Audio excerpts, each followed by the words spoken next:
bienvenue dans ce nouvel épisode de mon podcast Tricot, l'épisode numéro 61. Je suis Céline alias Madame Bibiche, petite tricoteuse du nord-est de la France. Et je vous retrouve aujourd'hui pour un podcast, tout ce qu'il y a de plus classique, dans lequel je vais vous parler des choses que je viens de terminer de tricoter. Il y aura 4 choses à vous présenter, les choses que je suis en train de tricoter. Et il y aura également 4 choses à vous présenter.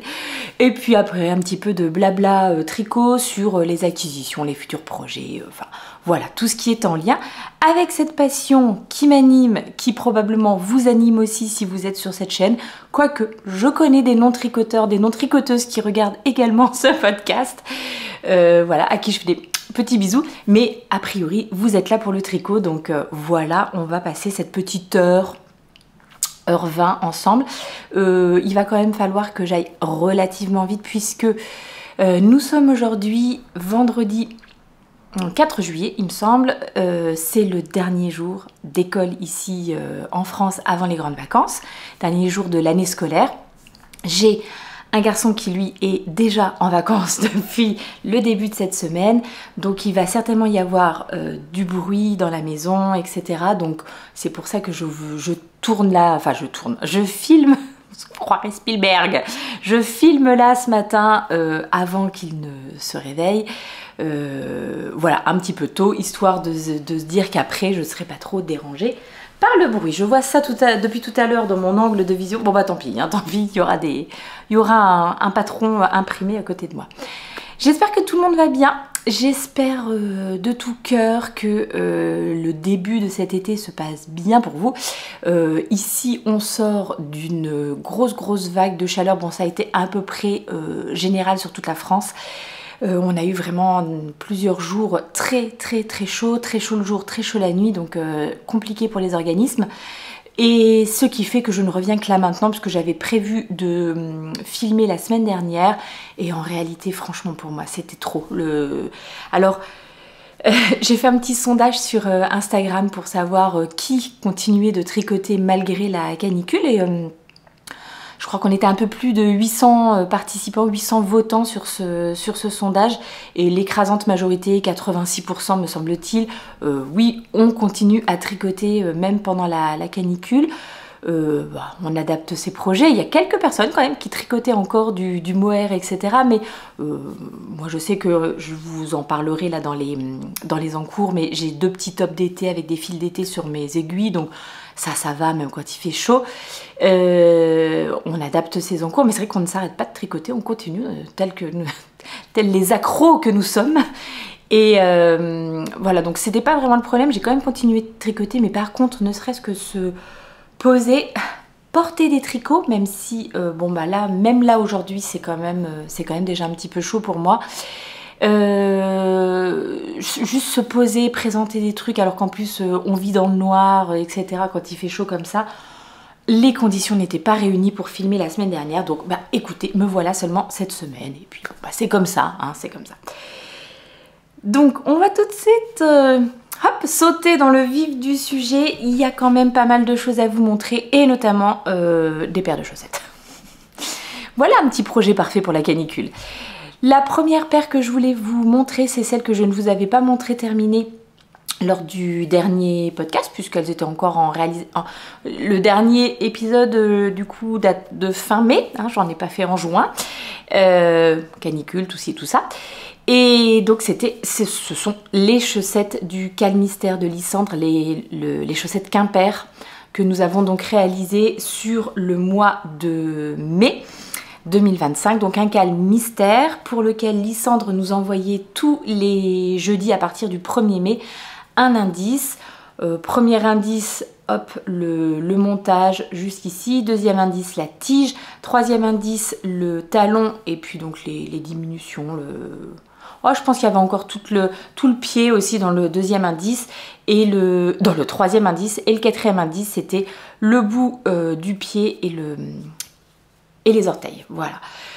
Franchement, super. Je vous montre les laines utilisées pour ce cal. Enfin, la laine utilisée, parce que la deuxième, je n'ai pas de référence. Donc la laine principale que j'ai utilisée pour ce cal, c'était donc 7 écheveaux de My Yarn Story Co. Une teinturière, ah bah ça y est j'ai oublié, Singapour hein, je crois, il me semble. Donc pas très facile de retrouver ça en France. Moi c'est un cadeau de ma copinette Julie quand elle était partie. Voilà, elle m'avait ramené ça, oui c'est ça, Singapour. Donc là on est sur une base sock en 85-15, tout à fait. Coloris Malachite Butterfly et j'avais un mini de 20 grammes mais vraiment totalement non identifié dans mon stash. Donc j'ai utilisé aussi parce que je trouvais qu'il y avait des petits speckles dans ce coloris là qui me rappelait ce coloris-ci. Donc le résultat, le voilà, ça c'est la première. La deuxième je l'ai laissée ici pour pouvoir vous montrer. Alors je vais pas les porter hein, parce que sur le podcast dernier j'ai fait énormément de contorsions pour vous montrer les chaussettes. C'était ridicule, je suis non souple et donc c'était vraiment ridicule. Donc je vais plutôt vous les montrer comme ça. Oh c'est trop beau, c'est trop joli. Écoutez, je me suis éclatée à réaliser ce modèle. Donc un modèle que j'ai tricoté sur des aiguilles 2,25. Je ne me rappelle plus si c'était ce que préconisait Lysandre ou si elle préconisait des aiguilles 2,5. Je ne sais plus. En tout cas, donc voilà, je les ai fait en 2,25. J'ai fait la taille 64. Maille de tête, je crois qu'il y avait 3 tailles différentes. Et je me suis régalée de bout en bout. Je trouve que le modèle est très joli une fois terminé. Alors, le petit motif là de torsade, de mailles, torse, etc. Vraiment très simple, hein. Pour moi il n'y a pas de grosses difficultés. En réalité ce qui est ici ce sont des fausses torsades, donc très facile à réaliser. Là elles sont ici les torsades, hop, les vraies torsades ou machin, c'est pareil, elles sont vraiment pas difficiles. Donc franchement tout à fait accessible aux débutants. Ben bonjour Mia hein, assez rare qu'elle fasse des apparitions dans le podcast mais bon. Non, alors on se pousse, ça sera bien, merci. Ce que j'ai trouvé vraiment chouette, personnellement, je crois que c'était la première fois que je participais à un MCAL. Alors si on veut faire sa toilette, ça sera par terre. Désolée, je vise chez mon chat, hein. Je pense que vous c'est la même chose. Je disais, je n'ai pas vraiment pour habitude de participer au MCAL. Je suis quelqu'un de non aventurier, on pourrait dire. En fait... j'aime pas trop tricoter les choses sans savoir vers quoi, enfin ce que sera le résultat final. Je ne suis pas une... J'allais dire, je suis pas une fan des surprises, si quand même, j'aime bien les surprises, mais voilà, le MCAL n'est pas pour moi. J'aime bien connaître le résultat avant de me lancer parce que trop peur d'éventuellement être déçue à la fin, d'avoir quelque chose qui ne me corresponde pas ou que j'ai pas bien choisi mes couleurs, enfin etc. Là, sur une paire de chaussettes, bon, franchement, le risque, il est quand même pas énorme, hein. Au pire, du pire, voilà, tu détricotes, c'est pas très grave. Et puis, j'ai trouvé que le rythme, bah en fait, était vraiment bien. Autant, vous voyez, quand je vois les châles de Steven West, je sais que certaines arrivent à tenir le rythme, hein, de non seulement finir leur indice à la fin de la semaine, et en plus, elles tricotent d'autres choses à côté. Moi, je sais que je n'y arriverai pas. Enfin, je ne pense pas réussir. Là, par contre, aucun problème. J'ai réussi à terminer ma paire de chaussettes dans le mois, puisque ce que j'ai fait, c'est que j'ai tricoté les deux en même temps. Comme j'ai 2 paires d'aiguilles de 25, eh ben, j'ai tricoté les 2 chaussettes au fur et à mesure des indices. Comme ça, à la fin du mois, j'avais les 2 terminés, enfin, j'avais la paire terminée et pas à la fin du mois, j'ai une chaussette terminée et je dois en refaire une deuxième. Donc ça m'a paru tout à fait tenable, c'était très fun. Je trouve ça absolument génial que Lysandre elle nous propose des choses comme ça. Moi j'étais très contente de participer à ce cal et je suis ravie du résultat. Le truc un petit peu dommage, c'est que comme j'ai voulu tricoter mes 2 chaussettes en même temps, ce que j'avais fait, c'est que j'avais séparé mon écheveau de 100 grammes en 2 x 50. J'ai pesé ça hier et en fait il me reste 2 x 23 grammes. Donc clairement pour moi, pour une paire de chaussettes, ça pourrait, enfin une paire de chaussettes vanille toute simple, sans rien. Si j'y adjoins un contrastant, alors ça, je pense pas que ça pourrait être celui-ci. Il m'en reste 2 x 7 grammes je crois. C'est ça que j'ai noté, ouais, 2 x 7.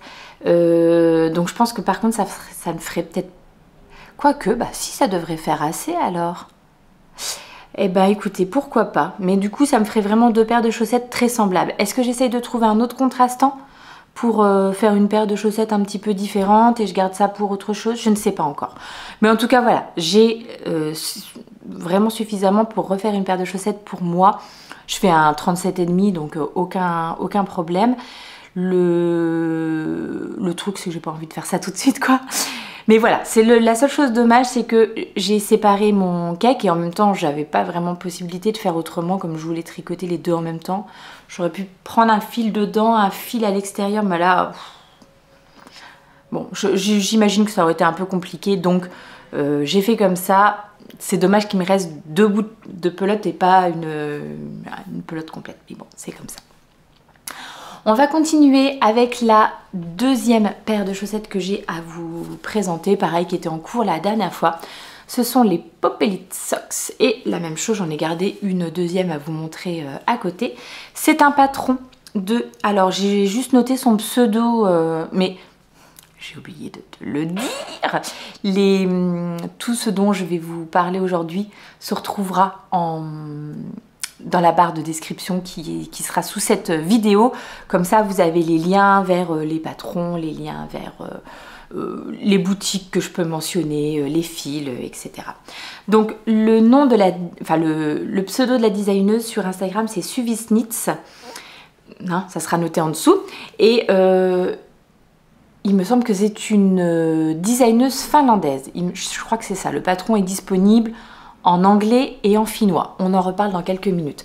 Et en fait, Pop Elite Socks parce que c'est un détail de feuilles de peuplier que vous retrouvez sur l'avant et l'arrière de la tige. Et voilà. Alors, bah non, on va en reparler. Non, non. Faisons les choses dans l'ordre. Parlons de la laine. La laine, c'est un reste que j'avais de chez les fils de Myrdine. Une base 75-25, le 100 grammes 420 mètres et le coloris, c'est le coloris Garance en fait parce que les fils de Myrdine, c'est un teinturier alsacien qui teint exclusivement avec des végétaux. Et donc bah voilà ce qui me reste. Pareil, je sais plus, je l'ai pesé, il reste pas grand chose. Moins de 20 grammes, ça c'est sûr, mais ça pourra encore faire un petit contrastant de chaussettes.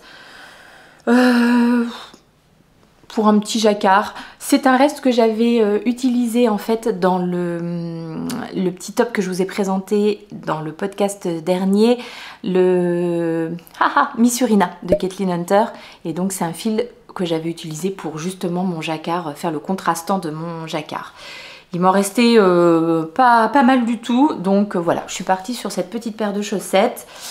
Qui se tricote avec un... Enfin voilà, pour celle-ci, disons que j'avais pas du tout envie d'utiliser de contrastant ou de choses comme ça, juste le fil tout seul, parce que en fait, elle a pensé vraiment la chose pour que dans le motif suive les côtes, etc. Donc je trouve que quand il y a ce genre de détails, pour moi, c'est toujours mieux de rester avec le même coloris. Voilà. Alors, qu'est-ce que j'ai noté sur ce modèle? Oui, donc ce que je voulais vous dire, effectivement, ce modèle n'existe qu'en anglais et en finnois, mais c'est une grille, c'est un diagramme, vous avez bien entendu des explications écrites pour vous dire monter tant de mailles, etc. Mais c'est un diagramme. Et c'est un diagramme juste pour le haut de la chaussette, puisque après, en fait, c'est une chaussette... Alors, je vous avouerai que je n'ai plus suivi le patron, en fait j'ai juste suivi le diagramme et après j'ai fait ma chaussette comme je ferais une chaussette vanille classique pour moi. Le talon à gousset renforcé, les diminutions du gousset qu'on voit ici, hein, de part et d'autre des côtés du pied de la chaussette. Et puis après, bon bah voilà, j'ai fait du jersey tout simple, mes petits orteils comme ce que je fais d'habitude. Donc je pense que je vous l'avais déjà dit la dernière fois, si vous savez tricoter des chaussettes vanille, bah vraiment pas de prise de tête, hein. Vous adaptez juste ce diagramme sur la tige, vous faites attention, vous ne faites pas comme moi.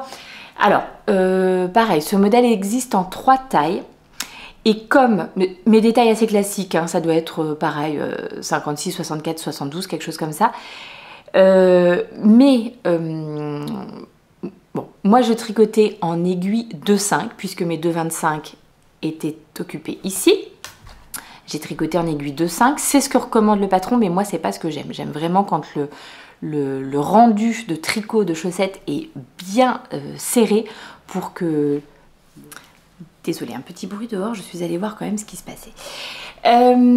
Donc oui, moi j'aime bien quand le rendu du tricot est bien dense et généralement ça fait des chaussettes qui résistent aussi bien mieux au porté dans les chaussures, parce que j'ai constaté que mes chaussettes que j'avais tricotées en 2,5 quand j'ai commencé à tricoter des chaussettes, elles ont tendance au fur et à mesure des portées à se détendre un petit peu. D'ailleurs les chaussettes en 2,25 aussi du reste, mais moins, dans une moindre mesure, et ça fait que je peux continuer à les porter dans mes chaussures.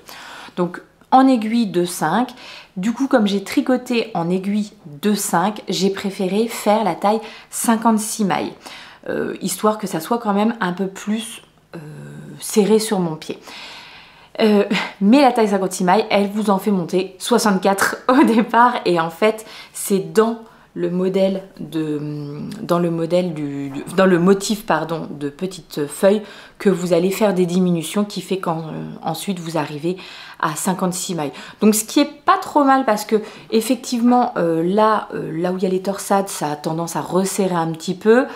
Donc je suis contente d'avoir 56 mailles sur tout mon pied, mais que là j'en ai 64, histoire de pouvoir passer mon coup de pied. Ça passe, hein, nickel, il n'y a pas de souci. Et donc je vous disais tout au début, ne faites pas comme moi. J'ai donc monté mes 64 mailles de départ et j'ai commencé à tricoter très spontanément en côte 2-2 puisque j'avais l'impression que c'était ça, hein, que c'était des côtes 2-2 sur le... sur le haut de la tige, mais en fait, surprise, il y a des côtes 1-1 aussi à certains endroits, justement pour suivre le motif de feuille là. Donc j'ai refait ma première chaussette 2 fois, j'ai refait ma deuxième chaussette 2 fois puisque j'avais oublié entre temps que ce n'était pas des côtes 2-2. C'est comme ça. Donc le modèle en lui-même, il n'est pas... Alors, il n'est pas... ce diagramme là de petits machins, je dirais que c'est pas facile parce qu'il y a vraiment des choses à faire à tous les rangs. Vraiment, il y a des mailles torses, il y a des torsades, il y a des trucs. C'est pas pour une première grille de torsade. Disons que vous avez tricoté que des chaussettes vanille, puis d'un coup vous vous dites tiens, ça serait pas mal, ça fait un petit motif, etc. Il n'est pas si simple. Il y a des petites torsades, etc. Mais bon, ça se fait.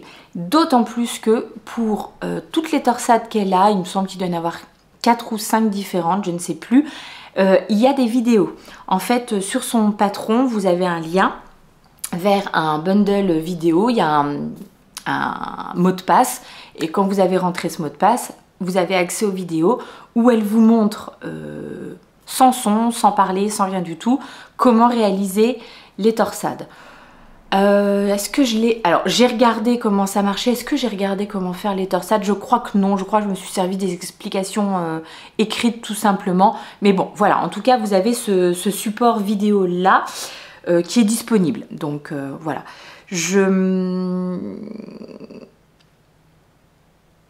Pour moi, oui, voilà. Il y a un petit peu de difficulté quand même dans le fait de faire à chaque rang, d'avoir des choses à faire, à gérer. Mais bon, une fois que ça s'est passé, le reste, c'est vraiment facile, quoi. Donc bon, l'un dans l'autre. Voilà, faites ce que vous voulez. Désolée pour ce nom. Je vous donne mon avis, mais en même temps, j'ai pas un avis super tranché sur la question. Après, souvent, c'est vrai qu'on demande souvent, est-ce que c'est des modèles qui correspondent pour des débutants, etc. En fait, je crois que si vous êtes motivé, vous pouvez faire n'importe quoi parce que vous aurez envie de réussir à faire le truc en question, quoi. Donc voilà. Moi, je trouve que le rendu est très sympa. Le petit motif, là, il est vraiment très très joli. Le petit motif de feuilles. Et alors, par contre, ce qui est sûr et certain, Définitivement, hein, le 2,5, c'est pas pour moi. Pour les chaussettes, il faut vraiment que je continue à tricoter en 2,25. Et pourtant, je tricote assez serré, hein, mais comme c'est des chaussettes, je vous dis une fois de plus, que je veux porter dans mes chaussures, là, je sens qu'elles vont être un petit peu trop lâches pour moi. Je pense que ce sont par contre des chaussettes que je pourrais mettre pour aller, vous allez hurler, pour aller en rando. Parce que, donc comme je vous le disais tout à l'heure, c'est une 75-25 cette laine. Alors clairement, voilà, bah, vous avez ça en niveau douceur, etc. Et vous avez ça en niveau douceur. Incomparable. Là, on est sur une 85-15, comme je vous disais. C'est pas du tout la même chose, c'est pas du tout le même rendu. Alors après, bah, c'est pas grave, hein, c'est comme ça. Mais c'est sûr qu'on est sur une chaussette un peu plus... C'est un fil un peu plus rêche, un peu plus sec, un peu plus...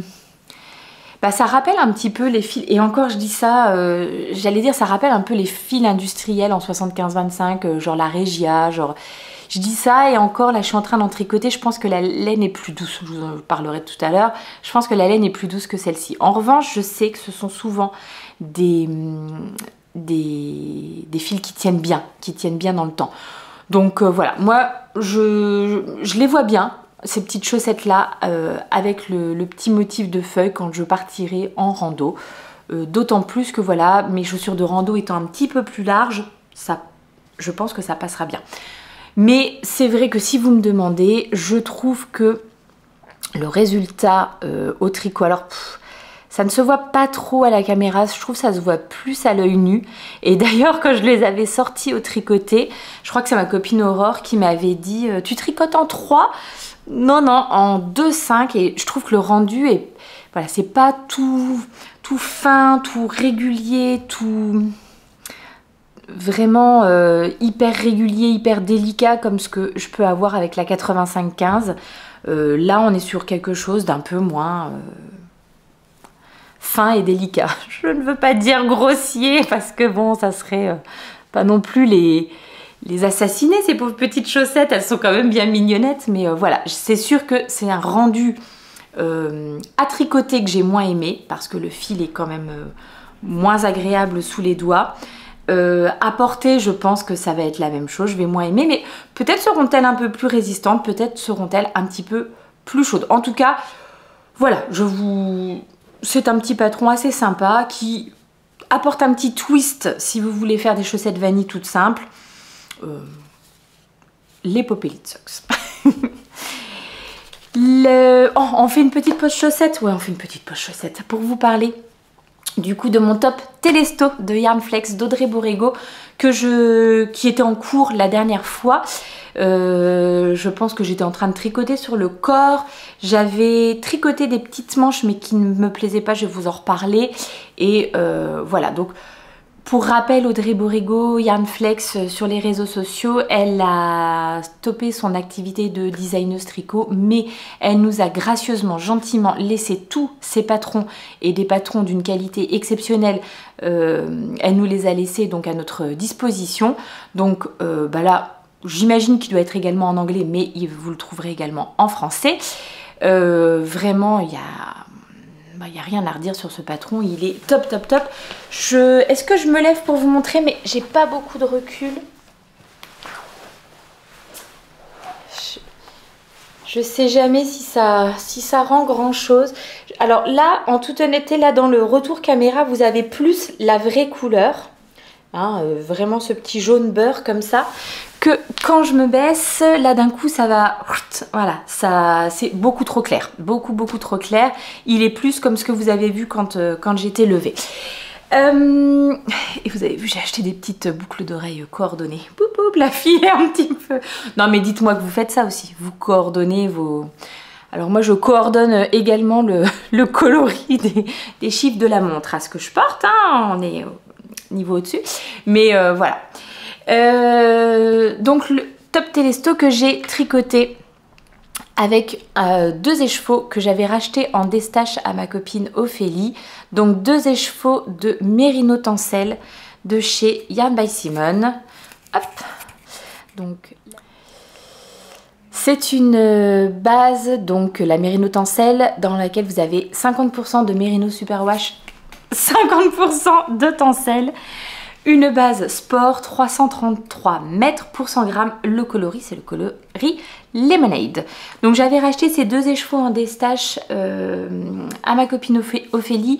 Et au départ, je voulais tricoter le top Malabar. Mais ma petite Véro qui veille m'avait dit attention, attention, le top Malabar, il demande quand même pas mal de fil. Là, je crois que tu t'es emballée, fille. Et effectivement, je n'avais clairement pas assez. Donc... j'ai cherché plusieurs modèles et c'est le Telesto qui m'a tapé dans l'œil avec sa petite encolure V. Là, ça j'avoue, c'est vraiment un détail que j'aime beaucoup. Donc c'est une encolure V avec une double diminution centrée et je trouve que le résultat de cette encolure là est vraiment magnifique. Comment il se tricote ce petit top Telesto? Alors attendez, je vais vous dire quand même que je l'ai tricoté en taille 4. Tant que j'étais en aller-retour, tant que j'étais sur... Ouais, donc on commence par les petites bandes d'épaule et après, très classiquement, on rattache un demi-dos, le deuxième demi-dos, on les rejoint, on tricote en aller-retour, un demi-devant, le deuxième demi-devant, on les rattache, on tricote en aller-retour et ensuite, on rejoint tout sous les bras et on tricote en rond. Donc tant que j'étais... Toutes les parties en aller-retour, je les ai tricotées en aiguille 3-5 parce que je tricote plus lâche quand je tricote en aller-retour que quand je tricote en rond. Et donc quand je suis passée sur... Non, bah alors c'est le contraire. En 3,25, j'ai noté 3,5. J'ai tricoté en 3,25 les parties en aller-retour et quand je suis passée en rond, j'ai tricoté en 3,5. Voilà, c'est ça. Je trouvais quand même, bon là maintenant ça se voit un petit peu moins, mais je trouvais quand même que malgré ça, on voyait la différence. Mes mailles que j'ai tricotées en aller-retour étaient un peu plus larges, un peu plus lâches que toutes les mailles que j'ai tricotées en rond. Là franchement, maintenant qu'il a été lavé, je trouve qu'on voit plus la différence, mais puis je pense que ça va s'améliorer encore au porté, etc. Je ne l'ai pas encore porté puisque j'avais juste fait il y a 2-3 semaines les photos pour le mettre sur, publier sur Ravelry les photos, etc. Vous le montrer sur Instagram. Et je me suis accroché le dos dans une branche. Donc, pas de problème, tout va bien. J'ai vraiment eu chaud sur le coup là. Mais je me suis dit, je vais le mettre de côté, le présenter dans le podcast et je le porterai ensuite. Mais pas tout de suite parce qu'il fait vraiment trop chaud, malgré le Merino Tencel. Enfin moi franchement je pense que Merino Tencel ça peut aller jusqu'à 23-24, mais alors au-delà, donc là pour une journée comme aujourd'hui ça va être compliqué. Mais j'ai très vite très chaud et j'ai également très vite très froid, donc je sais pas comment il fait mon organisme mais c'est comme ça. Donc j'ai vraiment suivi le modèle à la lettre à quelques petits détails près. Donc voilà, comme je vous dis, on tricote d'abord ces petits rectangles d'épaule. Le motif est quand même plutôt facile. Il n'y a pas de grande difficulté d'après moi. Il est présenté sous forme de diagramme, mais est-ce qu'il est présenté sous forme d'explication écrite? Je ne sais pas. Peut-être que oui, peut-être que non. Épaule, non, le diagramme seulement. Après, c'est tellement plus simple à suivre quand même les diagrammes, j'avoue. Donc vous tricotez ce petit diagramme là. Alors moi j'ai choisi de faire les petites noppes que vous voyez là sur le côté, mais je sais que comme j'avais organisé un petit cal tout à fait informel autour de ce patron, parce que vous avez été plusieurs à me dire que vous aviez envie de vous le tricoter aussi. Ça m'arrive de temps en temps quand je tricote quelque chose puis que vous êtes plusieurs à me dire « Oh bah tiens je le ferai bien mal ». Je dis « Oh bah on n'a qu'à le faire en cal ». Comme ça on fait un petit groupe sur Instagram et on échange au fur et à mesure de notre tricot sur ce qu'on fait. Ça permet, si on a des questions, s'il y a des choses qui ne sont pas claires dans le patron ou dans les échantillons, enfin bon, bref, des questions, de le poser à d'autres personnes qui tricotent le même modèle en même temps et qui du coup vont pouvoir répondre à ces questions, parce que moi je sais que souvent on me contacte pour me poser des questions sur « Ah bah tiens, je vois que tu as tricoté tel modèle, comment tu avais fait tel truc ?» Alors si c'est quelque chose, même là, hein, maintenant que c'est fini, que je suis passée à autre chose, si vous me posez des questions dessus, je suis sûre que je ne vais plus me souvenir exactement de ce que j'ai fait, ce qui allait, ce qui n'allait pas, enfin etc. Alors que quand je suis en train de le faire, et peut-être que c'est la même chose pour vous, voilà, on peut se poser des questions ou interagir les uns avec les autres. Je trouve que c'est super sympa ce principe-là, de tricoter le même modèle en même temps que d'autres personnes.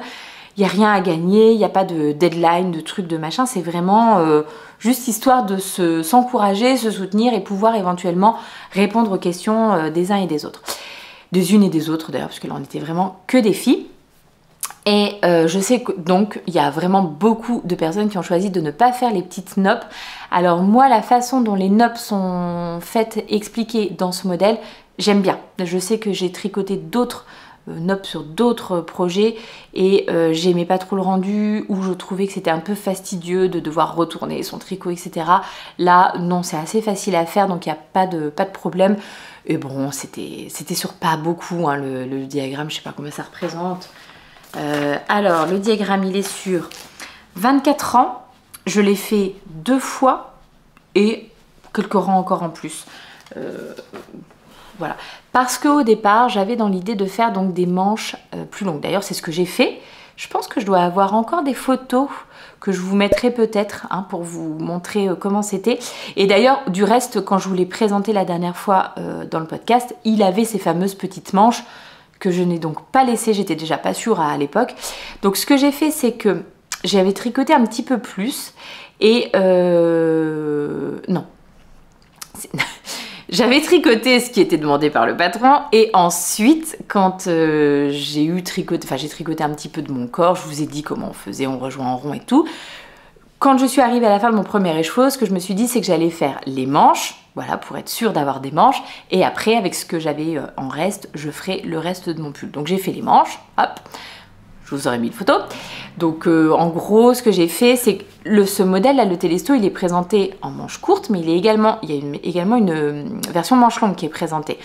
Donc ce que j'ai fait, c'est que un peu comme ce qui est dit pour la version manche longue, j'ai repris donc mes manches qui étaient mes mailles qui étaient mises en attente là sur la dentelle.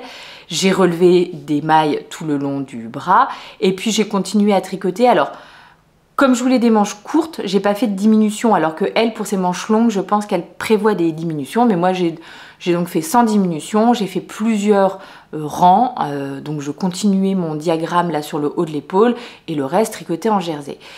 Et en fait, et puis bon, quand je suis arrivée à la hauteur que je voulais, je sais pas, ça m'arrivait ici peut-être, j'ai fait le rabat comme ce qu'elle préconisait pour les manches courtes, donc c'est-à-dire un rang envers et vous rabattez les mailles. Et ben j'aimais pas du tout, mais alors pas du tout le résultat. Déjà je trouvais qu'au niveau là de la... alors du coup de là où j'avais relevé mes mailles et où là je les ai relevées pour faire des petites côtes qui ne sont pas prévues dans le patron. Dans le patron, donc ce qu'elle vous fait faire, c'est un rang de mailles envers et ensuite vous rabattez les manches. Moi j'ai pas trop aimé cette finition en réalité, et ça pareil, j'ai vu que d'autres personnes sur le groupe avaient fait cette finition en côte 1-1 que je trouvais élégante, que je trouvais qui rappelait le col, rappelait le bas du pull. Enfin moi je préférais en fait cette petite finition là, donc j'ai fait ça.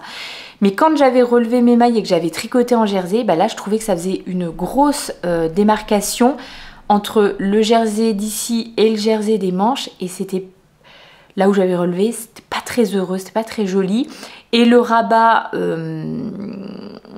juste un rang envers et on rabat comme ça, pareil, j'aimais pas la finition, ça faisait un peu rouloté. Bref, je ne suis pas designeuse tricot, ça n'allait pas. La finition roulotée, je l'ai vue puisque j'ai une copine du tricoté qui l'a tricoté et qui a fait cette finition là. En réalité c'est mignon, vraiment chez elle c'est très joli, mais je ne sais pas pourquoi moi j'avais envie d'un tout petit peu plus de matière. J'aime pas trop mes épaules, j'aime pas trop mes dessus de bras. Bon bref, c'est comme ça, d'où l'idée de faire des petites manches, mais bon là ça n'allait pas en l'occurrence.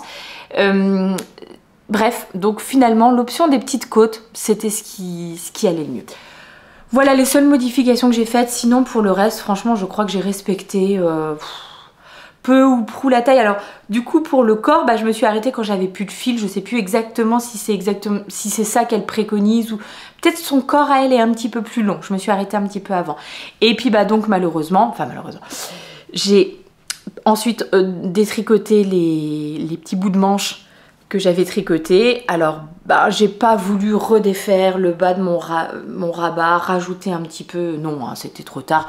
Là, la taille, elle me convient comme elle est, il n'y a pas de problème. Donc, bon, bah ça, c'est dommage parce que je ne vais pas pouvoir en faire grand-chose à ces deux petits restes de mérino tencel. Mais voilà, en tout cas, ça a quand même été plutôt bien rentabilisé au niveau du fil. Ça aurait pu être encore mieux, mais voilà. Le top Telesto, je suis ma foi très contente. Très contente de cette petite association aussi, c'est bien joli. J'aurais pu peut-être demander au magasin où je les ai pris, c'était quelle petite fabricante de boucles d'oreilles. Comme ça, j'aurais pu vous donner le nom. Si je l'ai d'ici le montage de cet épisode, je le mettrai peut-être. Le dernier objet terminé que je voulais vous présenter, eh bien, comme pas trop de mystère, je vous l'avais annoncé, il s'agit d'une troisième paire de chaussettes et celle-ci, et ben voilà, c'est vraiment le moment pour moi de vous les présenter puisque dès que j'ai terminé cet épisode, je les prépare, emballe, etc.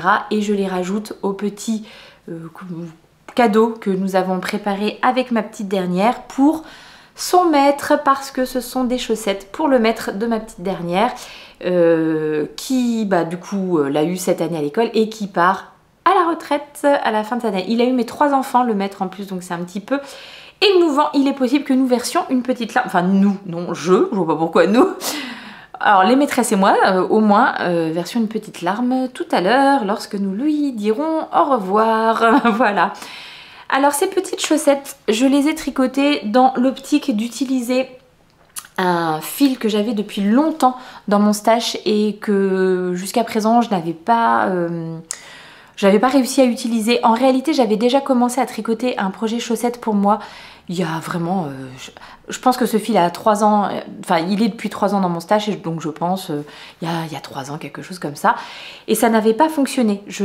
C'était un modèle texturé et le fil, donc fin du suspense, c'est l'Alpaga Socks de chez Langyarn en 4-ply, donc une base 70% Alpaga super fine et 30% nylon. Donc ce fil, je l'avais utilisé donc pour un modèle de chaussettes en point texturé et ça n'allait pas. C'est un fil qui est un peu mou comme ça, qui ne se tient pas très bien. Donc je dirais que bah là pour des chaussettes en côte, très bien. Pour des chaussettes à la vanille toute simple, je pense que ça doit passer aussi. Par contre peut-être pour des torsades et des trucs comme ça, c'est pas le fil.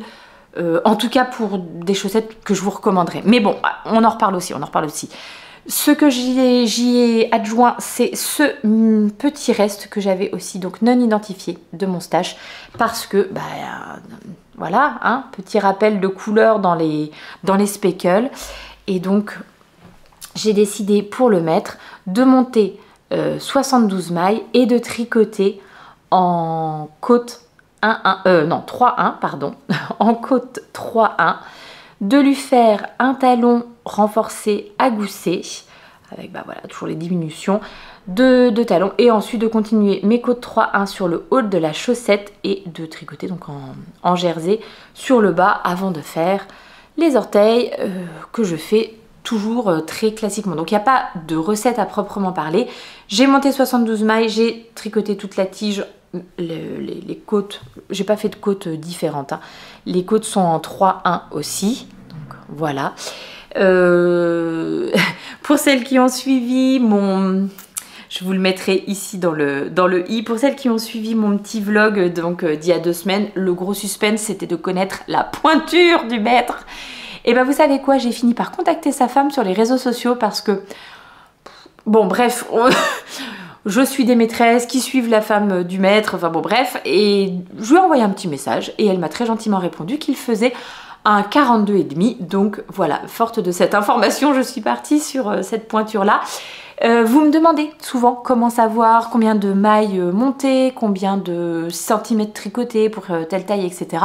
Alors je n'ai rien inventé, je regarde sur les internets et plus précisément, vous avez le tableau du gars le gars qui tricote, je vous mettrai la référence en bas, dans lequel il donne toutes les références pour des pointures enfants, femmes, adultes, hommes, enfin bon bref, vous voyez, ça va assez bas dans les pointures, assez haut dans les pointures pour savoir combien de mailles monter, combien tricoter de centimètres, etc.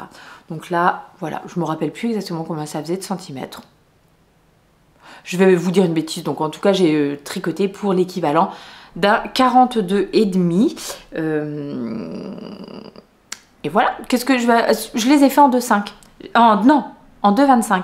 Histoire d'avoir un rendu comme je sentais bien que cette laine allait avoir tendance à ne pas forcément se tenir aussi bien que de la mérino nylon. Effectivement, hein, elle est un peu plus molle. J'ai pris les aiguilles de 25 et je pense que j'ai bien fait parce que je trouve déjà que le rendu est bien. Je vous ai donné le numéro du coloris, je ne crois pas. C'est le coloris 74 de l'Alpaga. Ah mince, il avait un super nom aussi. Est-ce que c'était Atlantique? Je crois bien que c'est Atlantique, le nom de coloris qu'on trouve parfois sur certains sites. Alors, que vous dire d'autre pour ces petites chaussettes? Ah oui, donc dans mon petit vlog d'il y a 2 semaines, je vous faisais part de mes gros doutes quant au tricot de cette laine. J'avais vraiment peur que pour des chaussettes, ça soit finalement pas super adapté. Il y a des laines comme ça, faites attention. Il y a des laines comme ça qu'on appelle, qui s'appellent soc. Alors, c'est par exemple le cas chez Malabrigo. La Malabrigo soc. En fait, elle n'a de nom, le soc, que... Enfin, c'est son épaisseur qui justifie ce nom. Mais en réalité, c'est une 100% mérino. Il n'y a pas du tout de nylon. Donc, je sais que moi, ça m'est arrivé d'en acheter pensant pouvoir tricoter des petites chaussettes avec. Et au final, sans nylon. J'ai déjà fait un tricoter, alors pas des chaussettes, mais des chaussons. Dans des laines sans nylon, enfin bon, bref, voilà, ça a troué au bout de vraiment pas très longtemps, hein. Donc je ne vous le conseille pas. Je sais que ça peut fonctionner avec notamment la mondine, qui serait une laine dans laquelle il n'y a pas de nylon, mais visiblement tricoté vraiment très dense, très serré, donc peut-être encore avec des aiguilles plus fines que les 2,25. Chez certains, ça reste. Bon, après, voilà, chez moi, tout ce que j'ai fait en sans nylon, ça a troué. Donc, pour les chaussettes, je préfère ne pas prendre de risques et voilà, et prendre quand même des laines où il y a du nylon dedans. Donc, j'étais un petit peu inquiète de cette Alpaga. Au final, en le tricotant, je me suis rendu compte que le fait d'avoir fait des côtes, c'était bien. Ça faisait quand même se tenir le tissu, donc je pense que la chaussette tiendra bien. Et alors, dans vos commentaires, vous avez été formidables parce que vous êtes plein à m'avoir dit que vous aviez déjà utilisé, tricoté ce fil pour des chaussettes et que c'était parmi vos chaussettes préférées. Ce que je me suis dit, et qu'elles étaient très résistantes, que vous les portiez très bien, etc., qu'elles étaient bien chaudes. Alors effectivement, là, l'Alpaga, on voit tout de suite que ça va avoir tendance, il y a un petit halo comme ça. Est-ce que ça se verra à la caméra? Non, pas trop. Mais voilà, ça va avoir un petit côté un petit peu doudou comme ça. Et c'est ce que je me suis dit aussi quand j'ai commencé à les tricoter. Je me suis dit, bon, les personnes qui ne tricotent pas de chaussettes, portent-elles leurs chaussettes autrement qu'à la maison pour se tenir chaud? Dans les chaussures, etc. Je ne sais pas, je ne suis pas sûre. Peut-être, mais en tout cas, voilà, probablement moins que les tricoteurs, tricoteuses de chaussettes qui portent leurs chaussettes par... qu'il pleuve, qu'il vente ou qu'il neige. Non mais vous voyez ce que je veux dire. Enfin moi je sais que je porte mes chaussettes à partir du mois de fin septembre jusqu'à avril. Je porte mes chaussettes tricotées dans mes chaussures et j'adore ça. Maintenant je suis pas sûre que des non-tricoteurs vont les porter comme ça dans les chaussures.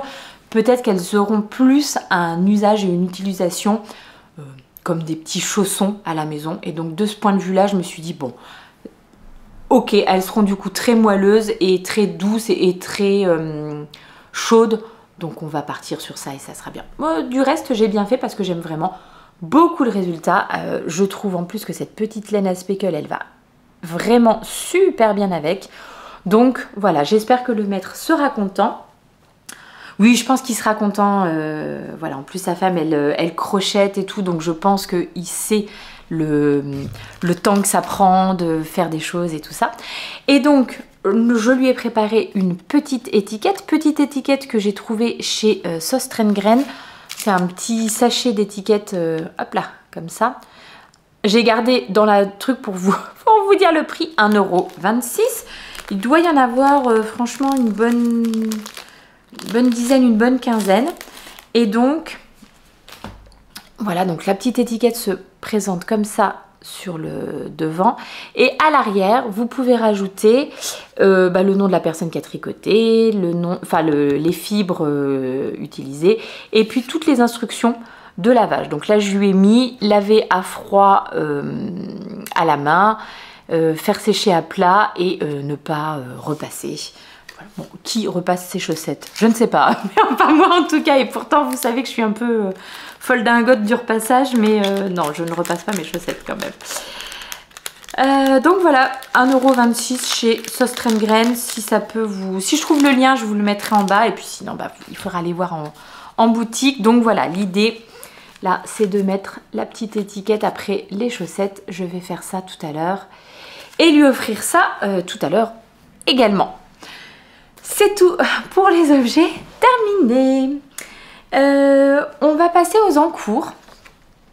Je vous disais, qui sont au nombre de 4. Et je crois qu'il n'y en a qu'un seul que vous avez déjà vu lors du dernier podcast.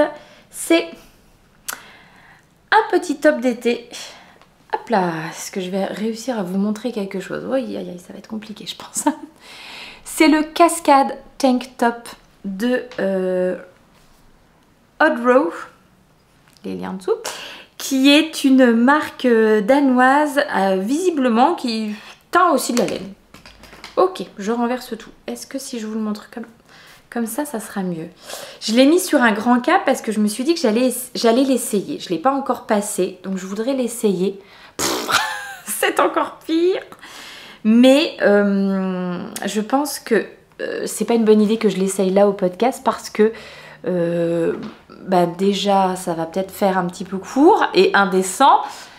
Et en plus j'ai un soutien-gorge blanc en dessous, donc c'est vraiment pas bien étudié. Je vais essayer. Si vraiment c'est indécent, je ne le montre pas. Mais voilà, donc le Cascade Tank Top que je vous avais présenté, dont je vous avais juste présenté un demi-devant la dernière fois. Écoutez, je tente. Et si jamais vous me revoyez en jaune, c'est que ça ne marche pas. Alors attention, on s'arrête là. Bon. Est-ce qu'on voit un petit peu les petites torsades? Même pas, hein. C'est compliqué. Définitivement, je ne peux pas vous le présenter mieux que ça. Je vais donc remettre mon petit haut. Un peu de décence, un peu de pudeur quand même. Sinon, bon, je vais gagner des abonnés, mais qui seront peut-être pas là pour les bonnes raisons. Car pour l'instant, ça m'arrive là, mais vraiment là. C'est pas grave, ça m'a permis de me rassurer en me disant que, écoutez, c'est bien, je passe dedans, il est bien, la taille est vraiment correcte pour moi, j'ai regardé tout, ça sera bien. Oui, avec un soutien-gorge noir, ça sera déjà mieux et peut-être le mieux du mieux, mais j'en ai pas, il me faudrait un soutien-gorge qui serait croisé dans le dos. J'essaierai de voir, de trouver ça, enfin bon, bref. Oh, on s'arrangera. On s'arrangera, on trouvera bien. Alors, ce que je vais faire, c'est que je vais le remettre là sur mon câble, enfin, enlever le câble plus grand, sera peut-être plus simple. C'est pas ça qu'il fallait que je fasse, tant pis. Ça sera peut-être plus simple pour vous le montrer, le fait qu'il y ait moins de câbles. Donc ce petit top Cascade Tank Top. Donc comme je vous le disais, un modèle de chez Odrow, une marque danoise, et donc vous ne le trouverez qu'en en anglais, hein, puisque bon, il existe également dans les langues nordiques, mais voilà. Vous ne pouvez pas l'acheter sur Ravelry, vous ne pouvez l'acheter que sur leur site internet. Et moi j'aime pas trop ça, mais bon voilà, parce que du coup je l'ai pas dans ma bibliothèque Ravelry et il faut que je retrouve le mail dans lequel j'ai reçu le fichier, etc. quand je veux consulter rapidement sur mon téléphone. Donc c'est vrai que c'est quand même bien pratique. Alors Ravelry, je sais bien, hein, et je suis la première à dire, il y a des fois c'est vraiment pas ergonomique, il y a des trucs qui sont un peu compliqués, mais ça reste quand même un super outil, et notamment pour avoir tous ces patrons sous la main. Bref. Donc c'est le petit bémol que je mettrai. C'est un modèle que je tricote avec des fils que j'avais trouvé à un prix défiant toute concurrence. The Yarn Lover ils ont cessé cette gamme là, ça marchait avec We Are Knitters mais je sais qu'ils ne les font plus. Quoique celle-ci vous pouvez peut-être la retrouver encore en solde sur leur site internet à We Are Knitters. Faut regarder, mais peut-être pas en noir, peut-être qu'il n'y a plus de noir. Donc c'est une 100% bambou, 50 grammes, 200 mètres de chez The Yarn Lover que j'avais donc acheté à 99 centimes la pelote chez Noz. Donc j'avais pris 4 pelotes et je pense que ça sera bien pour réaliser ce petit haut. Je suis sur la fin donc de ma première pelote. J'avais déjà entamé la deuxième, il m'en reste encore 2. Je pense en toute honnêteté que je vais en utiliser 3.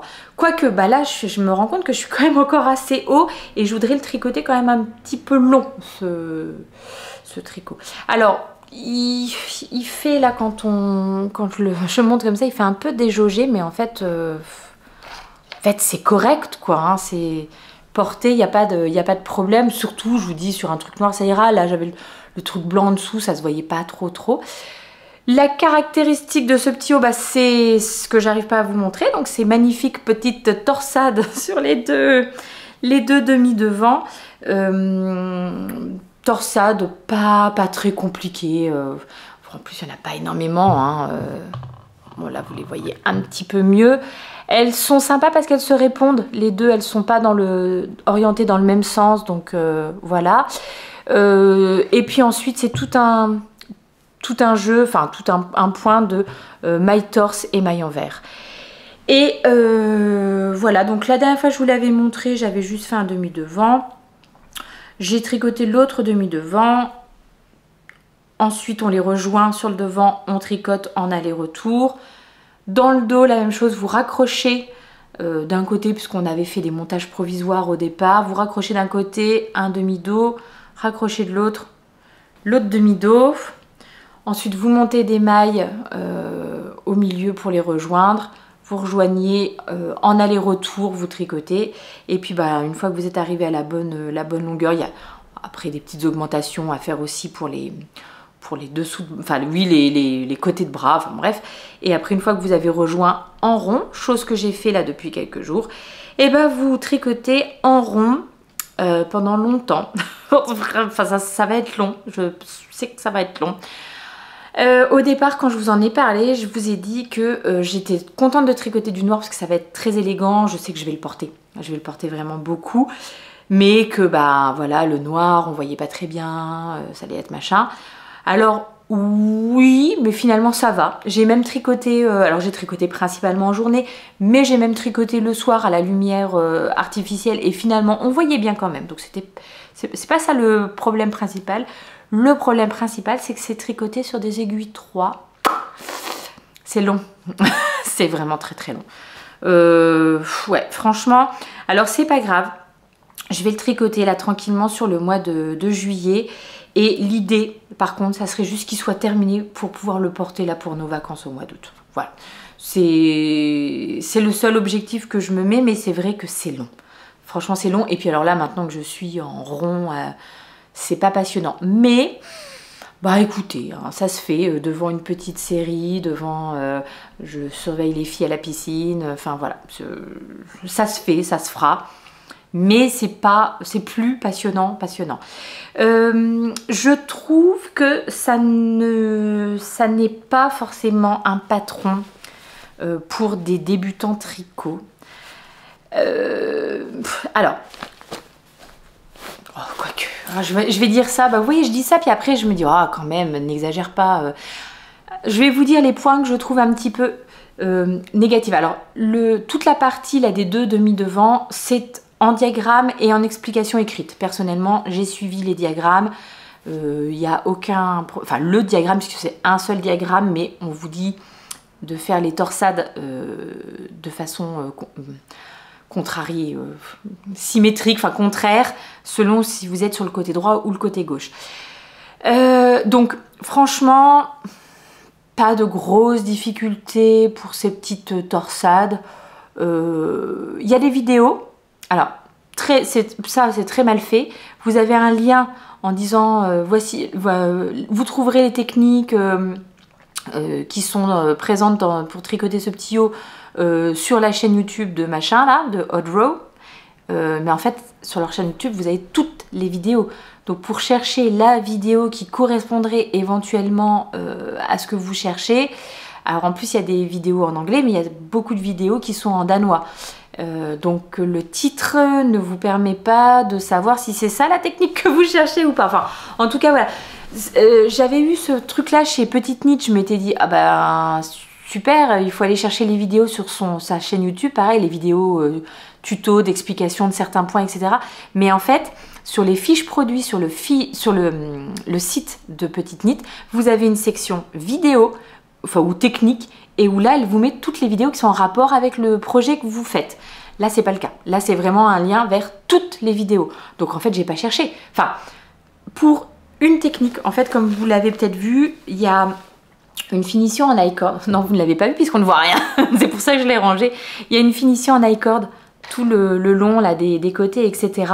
Et en fait, donc, quand vous avez tricoté vos deux demi-devants et que vous les rejoignez à l'avant, vous devez faire un grafting de l'i-cord. Ben, elle vous dit juste faites un grafting de l'i-cord. Il n'y a pas d'explication. Voilà. Donc moi je me dis, bah, l'explication je vais la voir en vidéo sur leur site. Bah, j'ai jamais trouvé de vidéo qui donne l'explication de ce truc là. Et vidéo grafting, c'est ça. Alors ça, j'avais trouvé des vidéos de grafting d'i-cord, mais déjà ça correspondait pas tout à fait à ce que la situation dans laquelle moi j'étais à ce moment-là. Et en fait, c'était également en danois, je crois. Et malgré les sous-titres en anglais, et ben, je sais pas, j'étais perturbée par le fait d'entendre la langue et de... Je sais pas, il y avait trop d'informations entre ce qu'on me disait donc dans une langue que je connaissais pas, ce qui était écrit, ce que je... Ouf, c'était... Donc au final, ce que j'ai fait, c'est que j'ai fait un grafting exactement la même chose que ce que je fais comme grafting au bout de mes chaussettes, mais pour l'i-cord. Et ça fonctionne très bien. J'ai fait attention de laisser à chaque fois un long fil, comme ça, bah, ça me faisait des petits trous, et ben ces petits trous-là, je les ai améliorés en rentrant mon fil, j'ai resserré un petit peu de cette façon-là. Donc c'est pour ça que je trouve que ce patron est pas adapté à des débutants, c'est qu'il y a certaines techniques qui ne vont clairement pas vous être expliquées, donc c'est le cas notamment de ce truc de grafting d'i-cord. Donc une fois de plus, c'est peut-être expliqué en vidéo quelque part sur la chaîne, mais moi j'ai pas trouvé l'info. On voit que c'est des patrons, je pense qu'au Danemark il y a vraiment une culture du tricot. Si je dis pas de bêtises, je pense que même à l'école ils continuent d'apprendre à tricoter, etc. Et du coup ils sont quand même beaucoup plus à l'aise que nous. Peut-être que eux ça leur paraît un petit peu...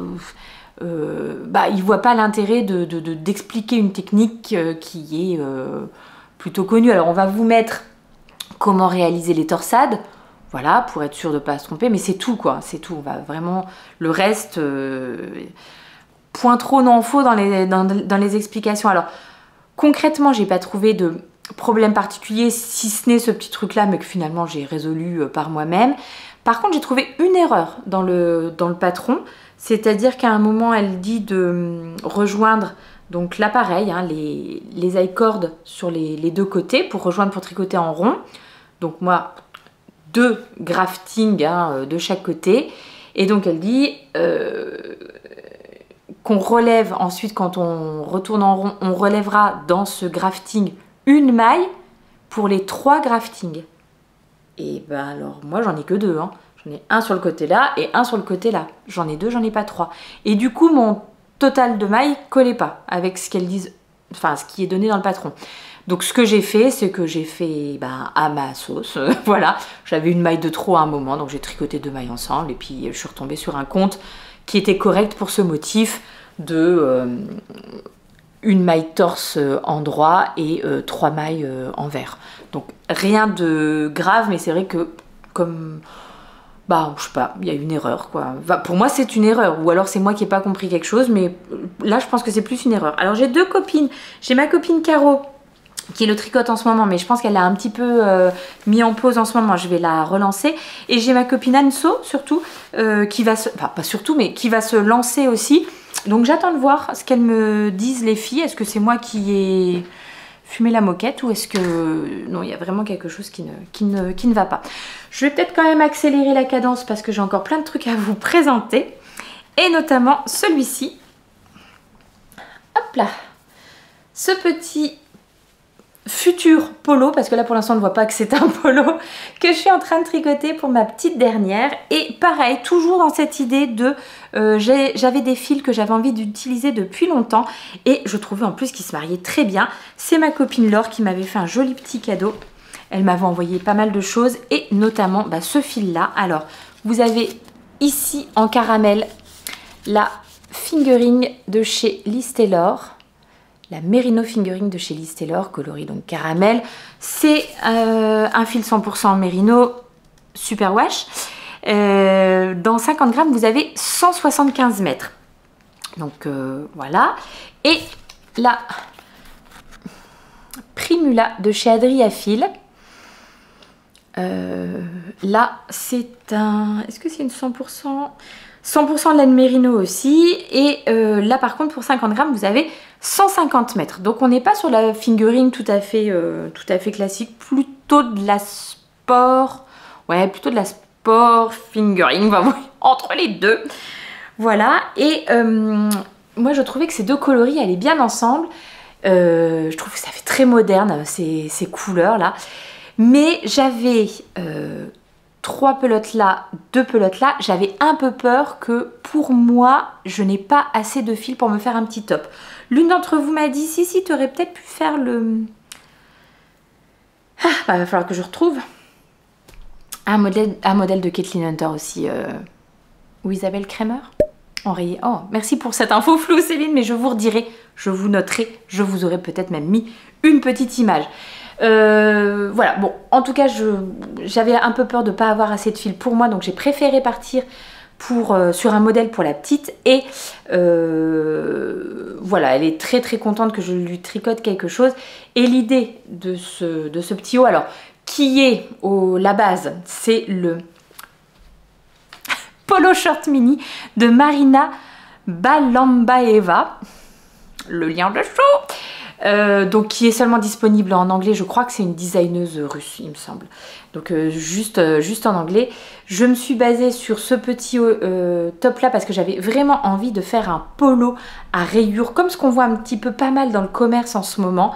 Je trouvais que ça allait rendre plutôt pas mal. J'essaie de vous tenir ça bien. J'aurais pu lui passer un petit coup de fer pour que ce truc là se tienne bien.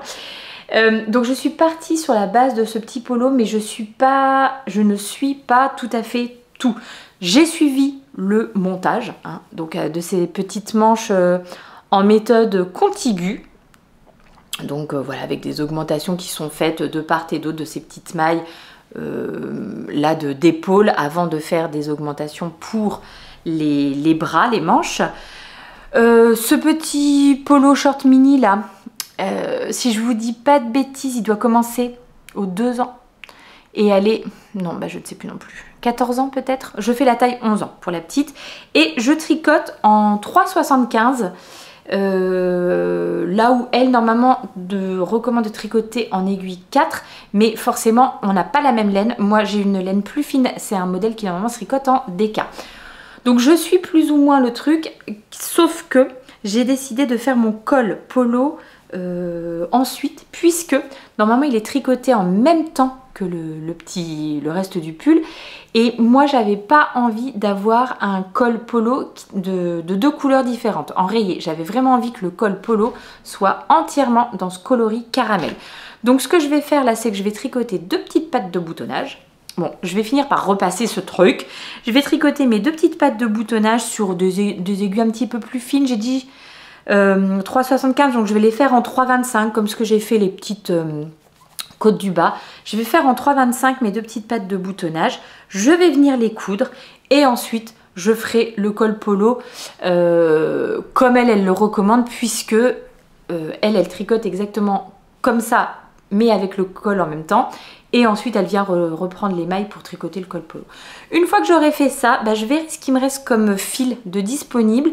L'idée, ça serait au moins de finir la rayure là. Peut-être, ouais, je pense faire quand même une rayure rose. Et après, je pense que j'aurai plus assez de fil. Juste assez pour faire des petites côtes pour le terminer. Donc, ça sera un petit polo manche mi-courte quoi, c'est même pas 3/4 parce que je pense que ça va lui arriver vraiment au coude. Voilà, à porter quand il fait ni chaud ni froid.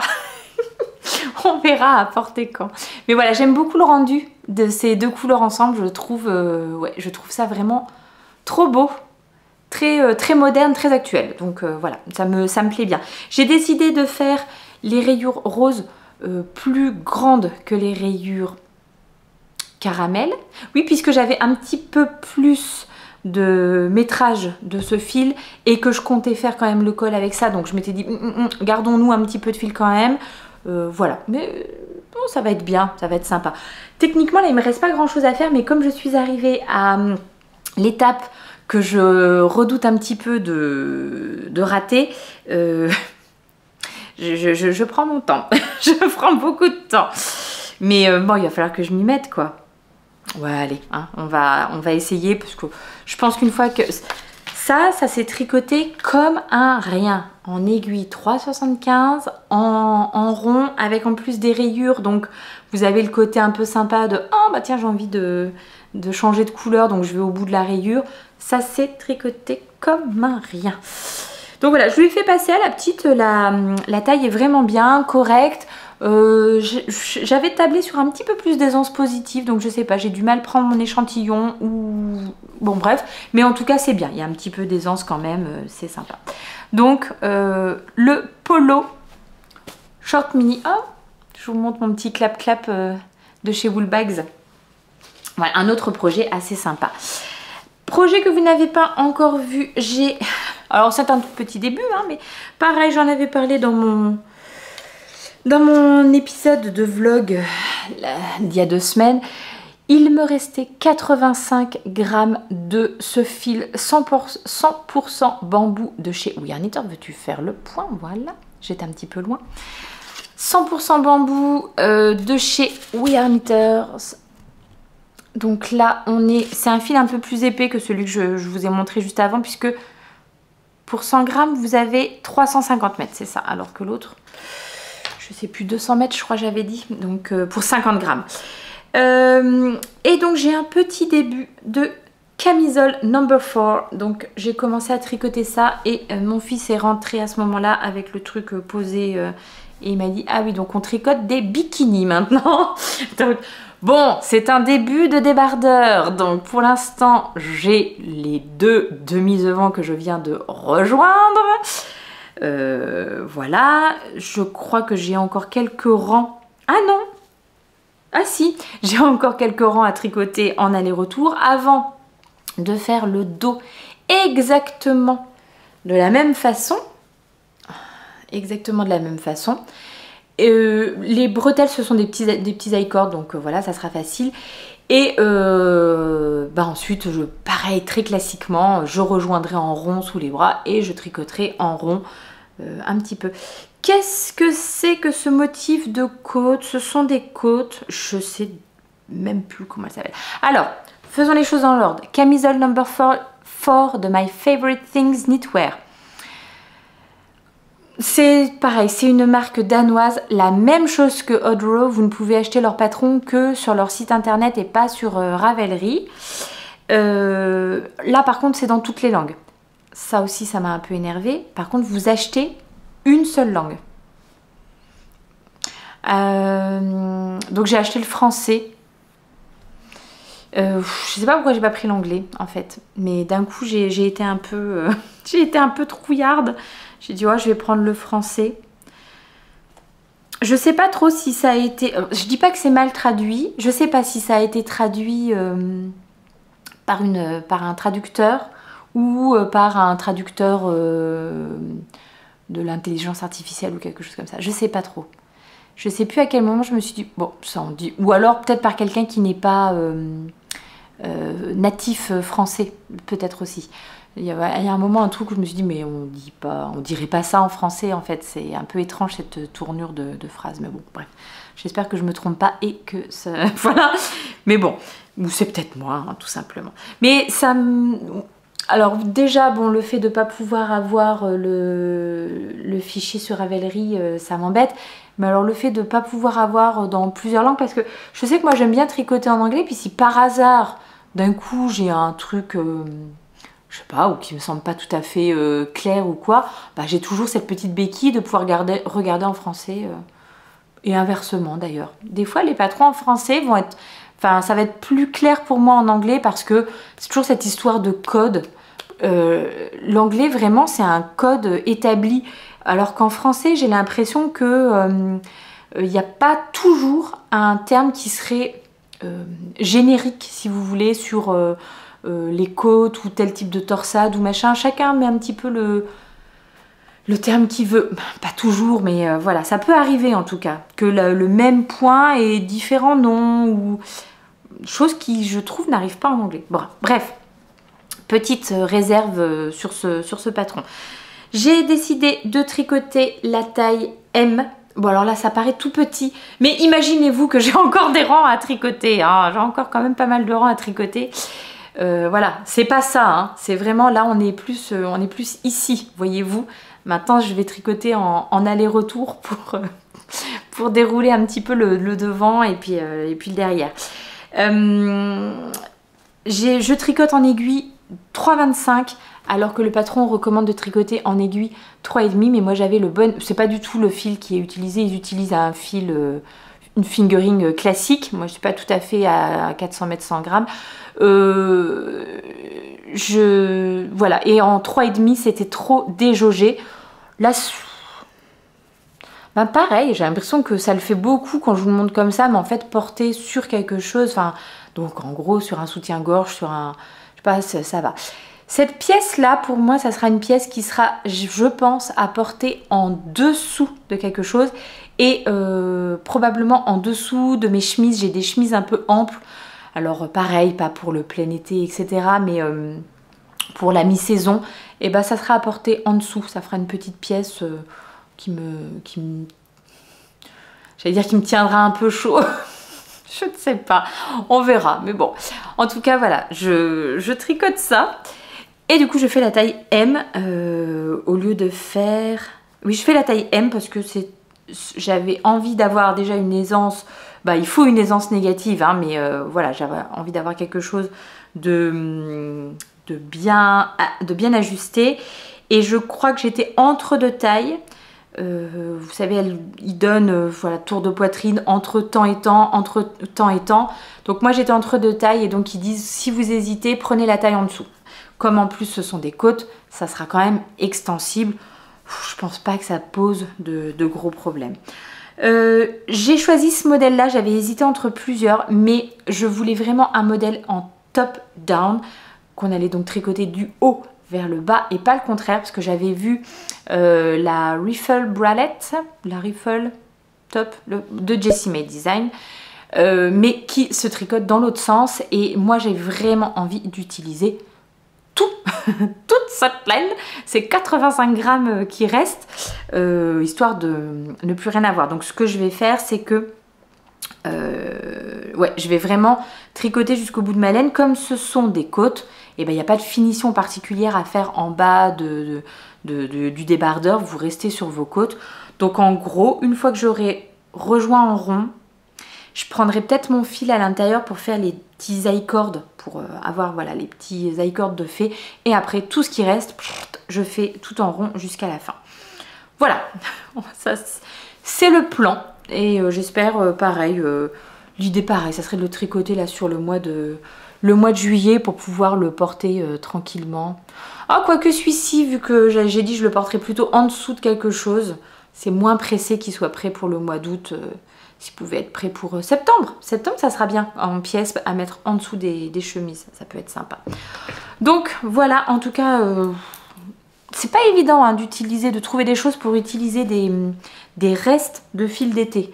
Hein, un reste de mérino, bon bah vous faites un bonnet, vous faites une paire de mitaines, mais c'est pas évident. La dernière chose que je voudrais vous montrer, et ben oui, c'est là-dedans. C'est un petit début de chaussettes vanille, puisque j'ai quand même toujours un petit projet de chaussettes vanille sur mes aiguilles, histoire d'avoir quand même toujours un petit truc très facile à tricoter et à pouvoir emmener par Mons et par Vaux. Et j'ai décidé d'utiliser ce fil qui m'avait été offert par la Choupi, si je ne dis pas de bêtises, cet automne, il me semble. Voilà, on en parlait tout à l'heure des petits fils Regia là, qui en 75-25, je confirme, hein, elle est plus douce que la laine des fils de Myrdine. Mais je pense, en toute honnêteté, je pense que c'est le procédé de teinture en fait, qui fait qu'il y a comme une sorte de petit dépôt sur le fil.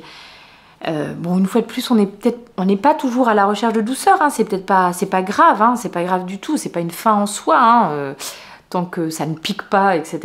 Mais voilà, non, je pense que celle-ci est quand même un petit peu plus douce, mais c'est pas du tout teint de la même façon.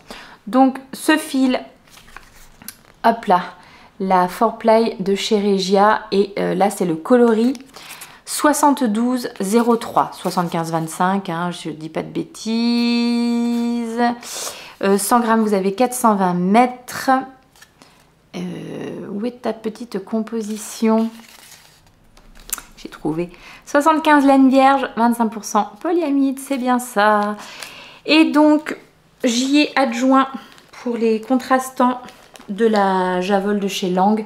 Je n'ai pas l'étiquette de celle-ci parce que c'est vraiment un reste, mais je crois que c'est le coloris 184 puisque j'ai des pelotes de ce coloris-là non entamées encore dans mon stash. Mais alors, voilà, c'est mieux. Coloris 184 et je trouvais que vraiment ça allait. Bah pour l'instant, on voit pas trop, mais je pense que ça ira très bien avec ce coloris. Ça va être très flash. Il faut que je me trouve des petits bloqueurs. Spécial aiguille à chaussettes. Hein. Voilà, ça va être très flash et très sympa à tricoter là pour l'été. Deux petites choses. Ce petit marqueur qui m'a été offert par ma copine Caro, là, ma tricopine de tricoter dont je vous parlais tout à l'heure. Voilà, il est beaucoup trop mignon, celle qui l'ait fait en plus, donc voilà. Et la petite subtilité et que j'ai décidé de faire un petit motif de torsade sur les côtes. Voilà, tout simplement, histoire d'avoir un petit twist. Ça va être vraiment les chaussettes voiture, piscine, etc. Voyez. Mais par contre, je pense que mon sac est un peu petit pour cette énorme pelote, vraiment. On rangera ça après, ça sera mieux. Voilà, ça c'était pour les encours de cet été. Et maintenant, on va passer au petit blabla tricot. C'est important d'avoir toujours un projet zéro cerveau en cours, facile, vraiment, voilà, pas prise de tête, etc. Parce que est arrivé dans nos vies de tricoteurs, de tricoteuses, un truc quand même absolument merveilleux, les ciné-tricots. Je pense que je vous aurais mis des petites images en début de cet épisode. Si jamais je ne l'ai pas fait, je vais les mettre là maintenant.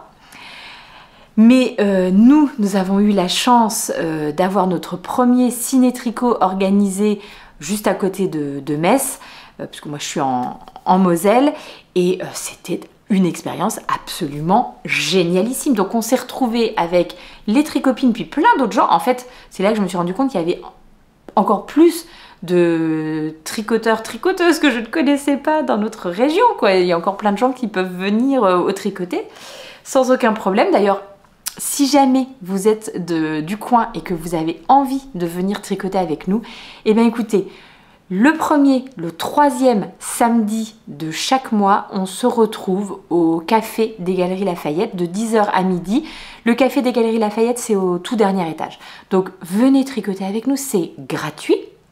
C'est ouvert à tout le monde. Alors en plus on accepte le crochet, le tricot. Si vous venez avec une broderie, personne ne vous jettera des pierres, au contraire. Et si vous venez même sans rien à tricoter, c'est pas grave, si on partage le même amour du fil, il n'y a pas de souci, vous venez discuter, etc. La seule chose, c'est qu'on demande de prendre une petite consommation au café, mais ça me semble logique. Mais sinon, c'est tout à fait gratuit et ouvert à tout le monde, quel que soit votre niveau.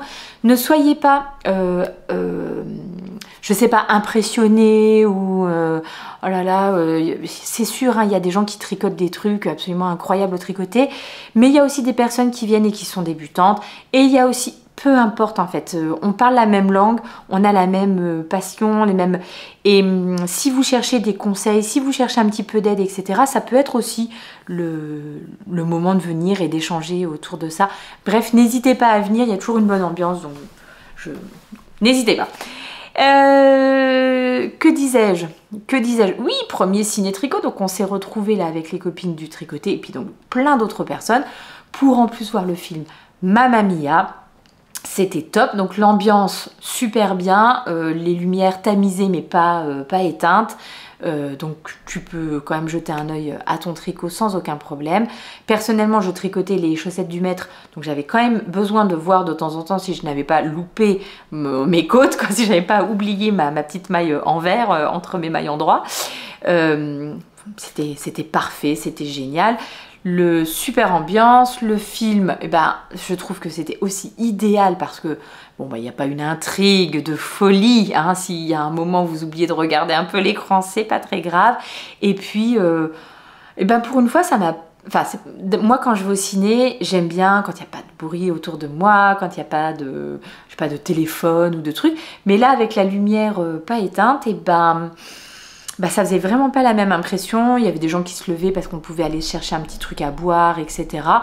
Je n'ai été dérangée nullement. Franchement, c'était super. Donc à refaire. Et si par hasard vous avez des choses comme ça dans votre région, bah pareil, n'hésitez pas une seule seconde. Hein, c'est trop bien. Donc le ciné tricot, c'était tip top. Un grand merci aux organisatrices. J'avais fait des petites images avant d'arriver puisque... juste à l'entrée, donc avant la salle, il y avait Eline Hélène qui était venue avec quelques-uns de ses fils et la mercerie, comment elle s'appelle, Sam je crois, qui est pareil à Talange ou quelque chose comme ça et qui était venue. Donc j'ai filmé les petites laines, les machins, les anneaux marqueurs et tout ça. J'ai discuté un peu avec les filles et tout. Et puis je suis rentrée, j'ai fait un peu de place sur mon appareil pour pouvoir enregistrer le podcast et j'ai... supprimer ce passage-là et je m'en suis rendu compte trop tard, impossible à récupérer. Et donc lorsque j'ai vu Eline Hélène, j'ai récupéré quelque chose que je lui avais passé il y a quelques semaines, puisque fin de l'hiver, vraiment début printemps, quand il a commencé à faire bien chaud et que je me suis rendu compte que je n'allais plus mettre ni mes gros châles, ni mes bonnets, etc. J'ai fait un lavage de tous mes trucs et j'avais un bonnet, celui-ci. Désolée, j'ai fait un petit changement de batterie, vous étiez à plat. Donc on a peut-être changé d'angle, hein, voilà tout. Donc chez Eline, j'ai récupéré ce petit bonnet que j'avais lavé, voilà, hein, quand j'ai lavé toutes mes affaires et qui était ressorti taché de mon lavage. Et je ne sais pas pourquoi. Alors j'avais lavé en machine, pas mal de choses. Mais j'avais essayé d'isoler, alors déjà j'avais mis une lingette des Color Stop, machin et tout, mais en plus j'avais essayé d'isoler les trucs dans des petits sacs en tissu, enfin voilà, pour que ça déteigne pas trop. Je ne sais pas ce qui s'est passé, mais en tout cas je me suis retrouvée avec ce bonnet. Donc c'est le bonnet Velvet de Loli la Fée que j'avais tricoté donc avec de la mailla de chez Eline Hélène. Donc la mailla c'est une base en plus super somptueuse avec du cachemire, de la soie et de l'alpaga je crois bien. Ouais, je crois que c'est ça la compo. Mais le coloris, c'était le coloris Aube. Je vais vous mettre une photo, comme ça vous verrez quel était le coloris de base. Donc un coloris assez clair. Et quand il est ressorti, bah, j'avais 3-4 belles taches, grosses taches.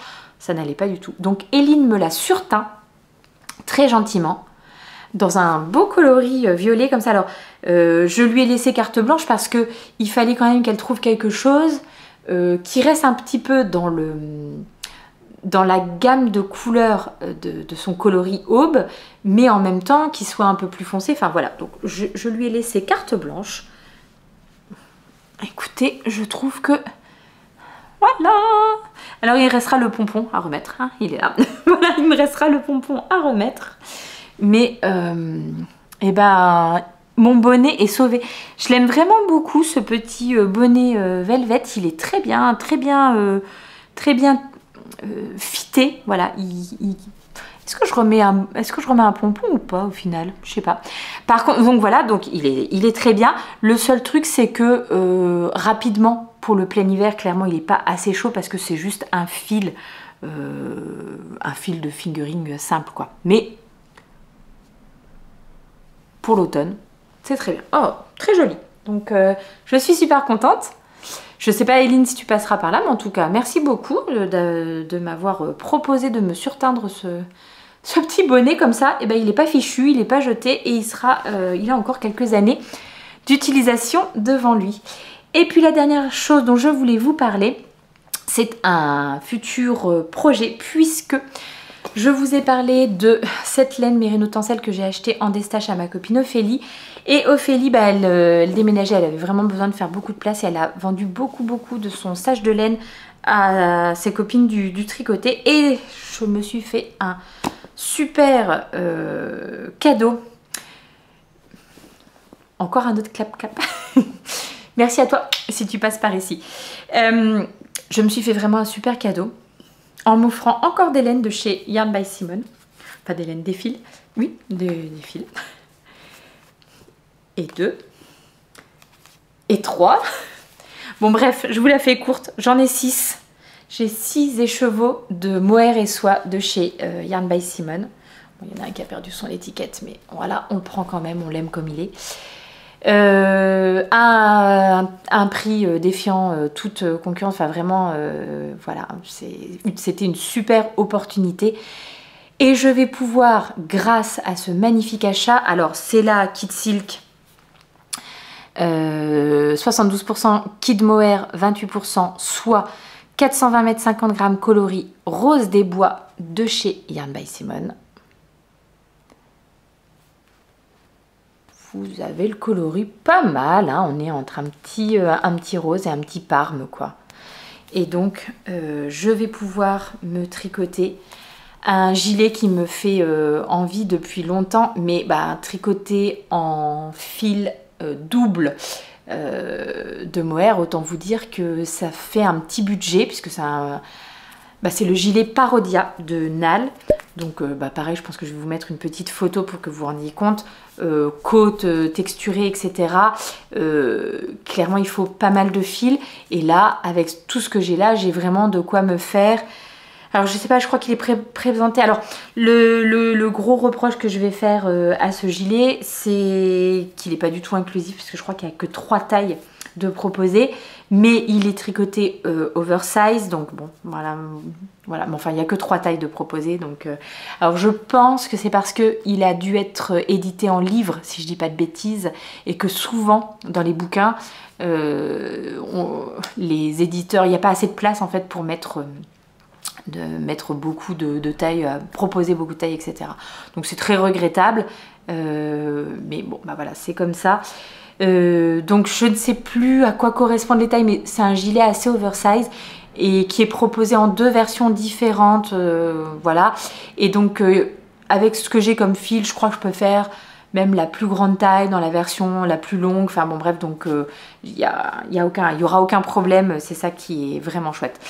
Donc merci Ophélie, je sais pas non plus si tu passeras par ici, je sais pas si tu regardes encore des contenus tricot avec tout ce que tu as à faire et à gérer en ce moment, mais super opportunité, enfin là je vais être bien contente de pouvoir tricoter ce gilet, qui est un gilet donc assez technique, hein. Franchement il y a vraiment, je pense qu'il y a du travail et de la concentration à avoir, donc ça sera un projet d'automne, hein, quand les températures seront bien redescendues, que le cerveau sera suffisamment oxygéné pour pouvoir réfléchir correctement à tout ça.